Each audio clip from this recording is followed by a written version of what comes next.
In this episode, we turn from choosing a sourcing strategy to managing what happens after the contract is signed, because that is where value is either delivered or quietly lost. Beginners often think the hard part is selecting the vendor, and once the provider is in place, the service will run itself. But contracted services are not set and forget.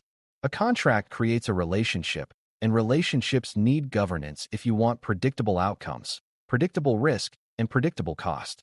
Without active management, providers may meet the letter of an agreement while failing the enterprise in ways that matter, such as slow incident response, unclear communication during outages, or limited visibility into how controls are applied.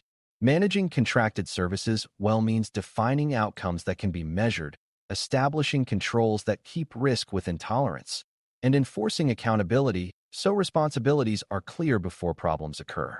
This is essential in governance of enterprise IT, CGEIT, because the enterprise remains accountable for outcomes even when it delegates work. The goal is to make contracted services behave like dependable capabilities rather than like uncertain dependencies. Before we continue, a quick note. This audio course is a companion to our course companion books. The first book is about the exam and provides detailed information on how to pass it best.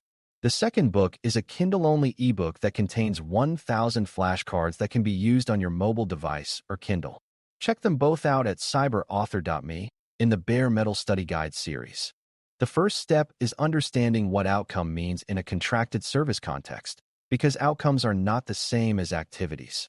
Activities are what the provider does, like answering tickets or running maintenance, while outcomes are what the enterprise experiences, like service availability, performance, secure handling of data, and predictable recovery during incidents. Many contracts focus heavily on activity because activities are easier to list, but activity lists can be misleading if they do not guarantee the results the enterprise needs. For example, a provider can close tickets quickly while the underlying issues remain unresolved, or a provider can perform routine maintenance while stability continues to decline. Outcome-driven management starts by defining what success looks like for the enterprise in terms leaders care about, such as fewer disruptions, faster recovery, compliance evidence, and stable costs. It also defines what failure looks like, such as repeated downtime, inconsistent reporting, or unclear escalation during crises. Beginners can think of this like hiring a tutor, where you do not pay for hours of tutoring as the true goal. You pay for improved learning outcomes.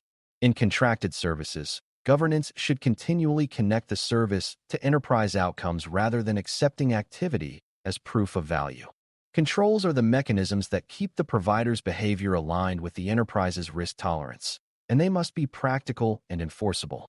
Controls include security expectations, access governance, data handling rules, change management requirements, and audit evidence requirements. And they also include operational controls like incident notification expectations and performance reporting. The key beginner misunderstanding is thinking controls are only about preventing bad actions, when controls are also about ensuring consistent good outcomes.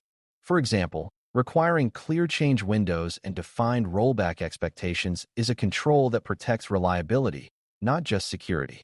Controls should be proportional to risk, meaning higher sensitivity data and higher criticality services require stronger controls and more evidence. This proportionality matters because excessive controls can slow delivery and create adversarial relationships, while weak controls can leave the enterprise exposed. A governance mindset is to focus controls on the areas where mistakes are most damaging and where verification is most valuable. When controls are clear, providers can operate with fewer surprises, and the enterprise can monitor compliance without constant renegotiation. Accountability is where many contracted services fail, not because anyone is malicious, but because responsibility boundaries are unclear. Accountability means that for any important outcome, it is clear who is responsible, who is consulted, who approves, and who must act when something goes wrong. A contract can define general responsibilities, but day-to-day accountability also requires operational clarity, such as who responds to incidents at what times, who communicates status updates, who authorizes emergency changes, and who owns root cause analysis. Beginners might assume that the provider is responsible for everything in the service, but in reality, responsibilities are often shared. The enterprise might be responsible for defining business priorities, approving certain changes, or providing internal information needed to resolve issues. If shared responsibility is not managed explicitly, issues fall into gaps, and each side assumes the other is handling them. Governance therefore requires clear accountability mapping that is communicated and revisited, not just written once. When accountability is clear, response becomes faster and less emotional during incidents because everyone knows their role. A practical way to make outcomes, controls, and accountability real is through measurable service performance indicators that are meaningful to the enterprise. Service level agreements, SLA, often define availability and response time, but governance should also consider broader measures such as incident frequency, mean time to recover, change success rate, and quality of communication during disruptions. The point is not to drown the relationship in metrics, but to choose a small set of indicators that reflect what the enterprise truly values. Beginners may worry that measurement feels like mistrust, but measurement is what allows trust to be based on evidence rather than on assumptions. Measurements must be defined clearly, because vague definitions create argument, and they must be reported consistently so trends can be identified. When indicators are meaningful, they support decision-making, such as whether the service should be expanded, improved, or reconsidered. Indicators also support accountability because they create a shared view of reality that is harder to ignore. A well-chosen measurement set turns the contract into a managed capability rather than a passive expense. Incident management is one of the most important operational areas for contracted services because it is where resilience is tested. During incidents, delays and confusion often cause more damage than the original technical fault, especially when communication is inconsistent. Governance should ensure that the provider's incident response expectations match the enterprise's needs, including notification timeframes, escalation procedures, and regular status updates. It should also ensure that roles are clear, such as who leads the incident, who communicates to business stakeholders, and who approves emergency actions. A common beginner mistake is assuming the provider will always prioritize the enterprise's incident as urgently as the enterprise would, but providers often serve many customers and prioritize based on contracts and internal triage. Outcome-based governance therefore ensures that critical services have contractual and operational expectations that reflect their importance. Post-incident review is also critical because it reveals whether controls and processes worked and whether root causes are being addressed. When incident governance is strong, outages become learning opportunities rather than recurring chaos. Change management is another area where contracted services require governance because many outages and security issues are caused by poorly managed changes. A provider may make changes to their environment, to the service configuration, or to shared components, and those changes can affect the enterprise. Governance should require transparency about planned changes, clear maintenance windows for high-risk changes, and defined rollback expectations for changes that fail.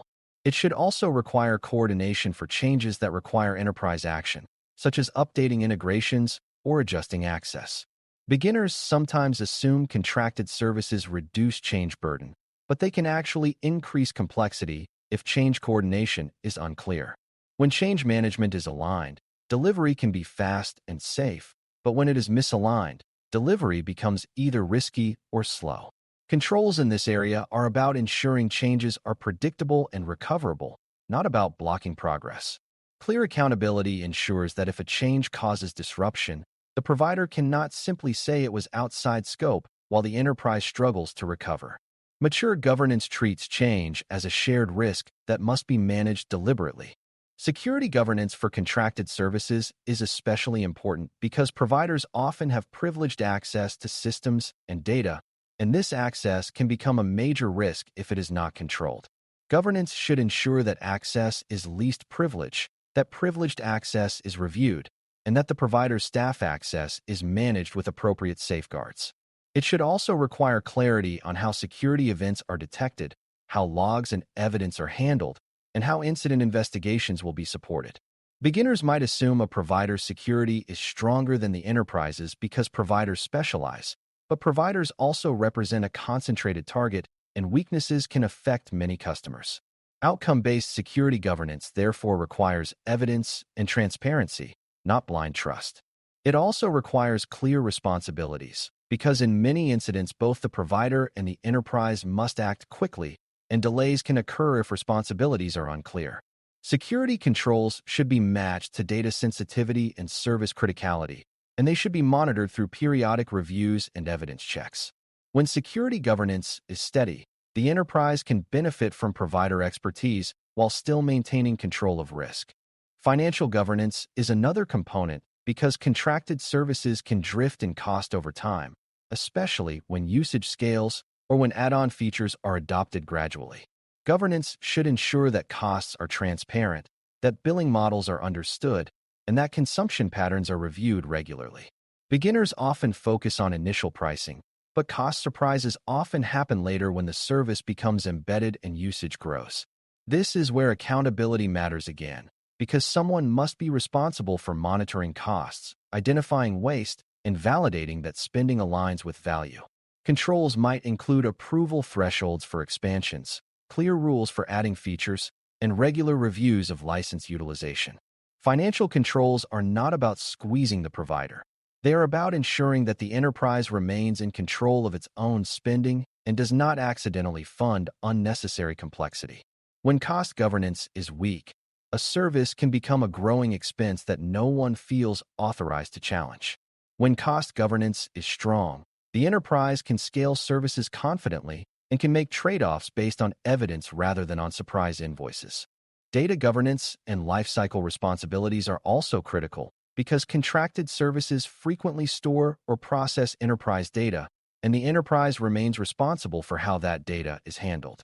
Governance should define who owns data, how data can be accessed, how long data is retained, how data is disposed of, and how data can be exported in usable form. A common beginner misunderstanding is assuming that because a provider manages the system, the provider also owns the data management decisions, but that is rarely acceptable from a governance standpoint. The enterprise must ensure that retention rules match policy and legal obligations, and it must ensure that data disposal can be executed when required. Data exportability matters because it affects both resilience and future flexibility. If the enterprise cannot retrieve its data easily, it becomes dependent in ways that limit strategic choices. Controls in this area protect the enterprise from both privacy risk and lock-in risk.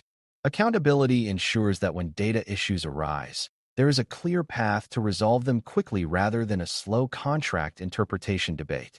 When data governance is explicit, contracted services support enterprise information management rather than undermining it. Relationship management practices are what keep all of these controls and expectations functioning over time, because contracts are static while business needs evolve. Governance should establish regular review cadence with providers, focusing on performance trends, incidents, upcoming changes, and risk concerns. These reviews should be structured enough to produce decisions, not just discussions, and they should include escalation pathways when issues persist. Beginners may assume that more meetings solve problems, but effective governance uses focused reviews tied to evidence and outcomes. Relationship management also includes maintaining an internal service owner who understands the business dependency and can represent the enterprise's needs. Without a clear internal owner, the provider relationship can drift because no one is consistently advocating for improvements or challenging weak performance. Another aspect is managing knowledge transfer, because reliance on a provider can create internal skill gaps that reduce resilience if the relationship changes. Governance should therefore consider what internal knowledge must be retained and how that knowledge is maintained. A healthy relationship is one where expectations are clear, evidence is reviewed, and improvements are negotiated responsibly. As we close, managing contracted services with clear outcomes, controls, and accountability is how governance turns external sourcing into a dependable part of enterprise capability rather than a hidden risk. Outcomes must be defined in terms the enterprise cares about, such as reliability, responsiveness, security, and predictable support, not just in terms of provider activities. Controls must be practical and proportionate, covering incident response, change management, security practices, data handling, and financial transparency, and they must be enforceable through evidence and reporting. Accountability must be explicit so shared responsibilities do not become gaps during incidents or changes, and so decision rights are clear when trade-offs are needed. For brand new learners, the key takeaway is that contracting a service does not outsource accountability. It changes how accountability must be managed. When governance treats contracted services as managed capabilities, the enterprise gains speed, consistency, and resilience because expectations are clear and performance is monitored. That is how sourcing becomes a strategic advantage rather than a source of uncertainty that shows up only when something breaks. Thanks for listening. For more audio courses, daily newsletters, and more, please visit baremetalcyber.com.